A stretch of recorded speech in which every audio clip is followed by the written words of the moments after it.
E aí, gurizada, beleza? Primeira vez que a gente vai fazer no canal um vídeo respondendo comentários, né? O vídeo anterior que vai estar linkado aqui em algum lugar, então, né, vê o vídeo anterior pra ver isso aqui. Então a gente vai começar por um incrível fato que é qual? O Estado é um fato, né? O Estado é um fato, não adianta a gente falar que não. Ele tá aí, seja no sistema jurídico, seja na cobrança de impostos, enfim. Ah, eu não gosto do Estado. Isso são outras discussões, se discute, se critica e pode se criticar isso. Mas ele é um fato, tá? Isso é um dos comentários que apareceram lá, até ele elaborou um pouco melhor a resposta. Ah, o Estado é um fato. Buenas. A partir disso a gente vai começar a análise. E fala assim, Ai, tu falou que não é possível viver sem... não, é possível sim viver sem Estado. A gente já viu aí alguns grupos pelo mundo que vivem sem Estado, né? Há vários deles. Eu não sei se isso vai aparecer no vídeo, esses números cachorros. Não vão aparecer, mas vai dar pra ouvir. Vai? Bom, paciência. Só que a grande discussão que se tem é o quê? O ser humano, ele consegue se organizar em grupos de no máximo 150 pessoas, e para se organizar em grupos maiores de 150 pessoas, constroem-se mitos, tá? Um dos mitos é Estado, igreja, enfim, religião, né? São mitos, empresas privadas que nos ajudou a se organizar em volta disso, tá? Então, em nenhum momento eu falei que não era possível viver sem Estado. Por isso que aquela pergunta no final. Se era possível viver sem Estado com esse sistema que a gente tem. E daí começou o mar de desgraça. Isso faz pensar várias coisas. Eu tava conversando até com o Iclis, do Leitura Obrigatória, que me deu uma mão pra fazer aqui o roteiro. Ele nem sabe que me deu uma mão, na verdade, né? Eu perguntei um negócio pra ele, ele me respondeu e querendo ou não, ele me deu uma mão. Tá comprometendo ele agora. Tô comprometendo ele.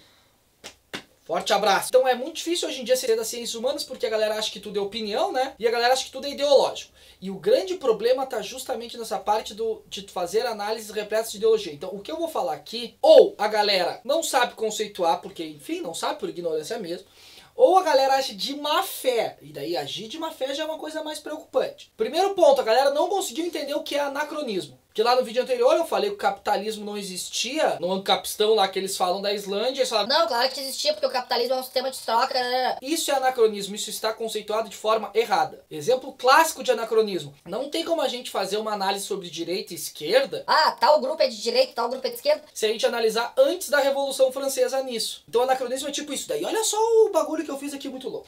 Eu fiz um grande esquema. Porque Grande esquema. a nossa editora anda muito ocupada. O que seria anacronismo? Esse H aqui é de hoje, aqui é a Revolução Francesa e aqui é tudo que vem antes da Revolução Francesa. Então, usando esse exemplo que eu fiz, se eu for analisar, por exemplo, Alexandre o Grande era um cara estadista, era um cara de esquerda, não dá pra fazer essa afirmação, por quê? Porque quando eu vou fazer uma análise histórica mitológica, é como se eu tirasse tudo isso aqui e analiso só essa parte. Alexandre o Grande não sabia quando ele nasceu que ia ser um grande conquistador.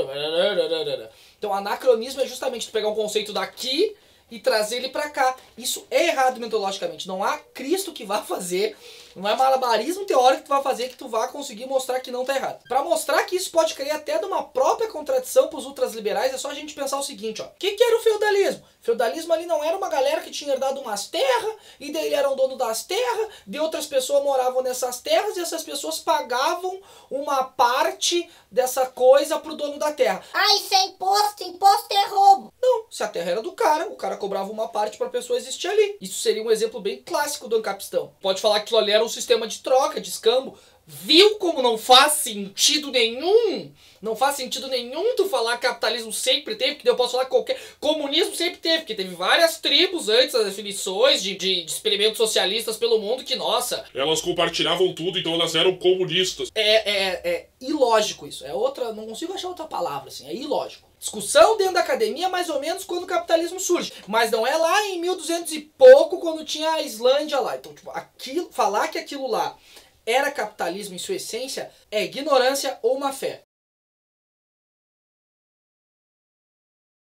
De novo, tá fazendo uma análise por ideologia. Se tu continua achando que sim, é porque tá fazendo uma análise por ideologia sem respeitar critérios básicos acadêmicos. Outro ponto importante é sobre o uso da palavra anarquismo. A galera fala, Anarquismo é sem Estado. bom, se é sem Estado, pode ter o capitalismo sem Estado. É sem Estado, mas também a origem da palavra anarquismo é sem hierarquia. Dentro de um sistema privado, a gente tem hierarquia. Sou chefe da empresa, o cara é meu funcionário, isso é uma relação hierárquica. E sempre teve várias outras relações hierárquicas em várias outras escalas também. Então falar alguma coisa que é anarcocapitalismo é um oxímoro. Fica juntando conceitos contrários numa mesma frase. É tipo eu falar um silêncio ensurdecedor né? Duas coisas que se contradizem na mesma frase. Anarcocapitalismo é uma coisa que se contradiz no próprio termo. Daí é uma dúvida bem sincera. Não entendo porque que os anarcocapitalistas eles têm problema com o termo ultraliberal ou eles têm problema com o termo neoliberalismo.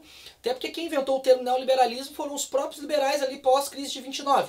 Isso é uma pergunta mesmo, se alguém quiser responder. Então o termo, veja bem, estou falando do termo, não da ideia. O termo é algo que tá errado. E acho que a galera usa porque é cool falar. Ai, sou anarquista. Ah, é cool, sabe? Coisa jovem, uma coisa rebelde. É uma palavra que dentro do sistema político te tira do conjunto, né? Ele parece que tá olhando tudo de fora e perará, tá tudo errado e tudo mais. Acho que se usa por isso, apesar do termo tá errado. Então são dois termos que eu queria levantar, a galera faz uma nova língua dentro de uma nova língua, dentro de uma nova língua. Tipo, a galera fica inventando, fazendo malabarismo teórico para tentar encaixotar o que eles pensam. Não se procura definições básicas. Inclusive a origem do capitalismo. Falar com qualquer pessoa, seja liberal, seja comunista, qualquer pessoa. A origem do capitalismo vai estar entre esses termos aí, século 13, 15, né? Só não vai estar pra galera da escola austríaca, que é os diferentão. Então me preocupa esses malabarismos teóricos, tipo assim, o cara tem um quadradinho e o cara tenta botar num triângulo e não encaixa de jeito nenhum.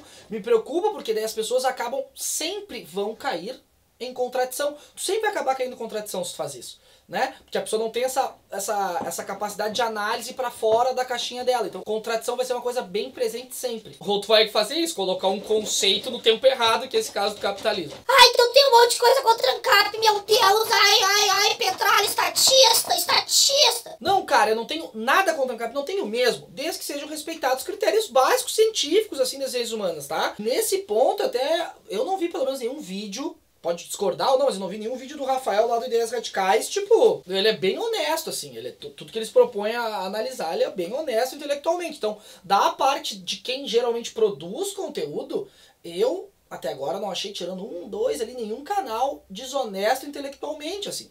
O problema não são eles. O problema é uma galera que vê o vídeo deles e acha que isso faz eles serem formados em economia e ciências humanas. E vir cagar regra num monte de lugar. Então, ponto de discussão, agora eu vou lançar uma outra pergunta. De novo, é possível viver sem Estado em larga escala, sendo que historicamente o Estado acompanhou o capitalismo e vice-versa? Esse é o ponto de discussão. Eu tenho um problema sério com o anarcocapitalismo que diz respeito, por exemplo, à ideia de investimento em ciência. Ninguém conseguiu me convencer ainda que ciência, se for totalmente privatizada, vai funcionar. Até porque ciência de base é um negócio que se faz com dinheiro de imposto, né? O que a gente vai fazer? Que ninguém vai ficar, não vai ter um empresário que vai ficar pagando o cara, imagina, o empresário ficar pagando o cara pro cara quebrar uns paradigmas, né? Não vai pagar porque não dá lucro. E se não dá lucro, não interessa. Só que isso é um problema grave, por quê? Porque a ciência, ela vai em forma de espiral. Várias, sei lá, 99% das coisas que são produzidas em ciência não dão lucro, né? E talvez nem seja para dar lucro, é para se descobrir uma outra coisa. E assim vai. Então esse é um outro ponto que eu gostaria de tocar, que deixo nos comentários aí pra vocês, tá? Então é isso, espero ter me feito claro, porque me irritou. Por que eu fui fazer esse vídeo? Me irritou por quê? Porque o Castanhari fez um vídeo sobre a Venezuela e um monte de galera... Ai, o Castanhari está errado. Pode estar errado, porque o cara fez um vídeo de 7 minutos sobre a Venezuela. Então, tipo assim, vai ter um monte de coisa que vai ter errada mesmo. A grande questão é que a galera não consegue compreender mais na internet é o quê? O cara abre espaço de discussão pro público dele, que é um público jovem, que daí, pô, vou me interessar por isso, vou pesquisar mais e tal. Daí isso me deu vontade de responder aí os comentários aí. Mas não vou fazer isso sempre que toma tempo. Era isso.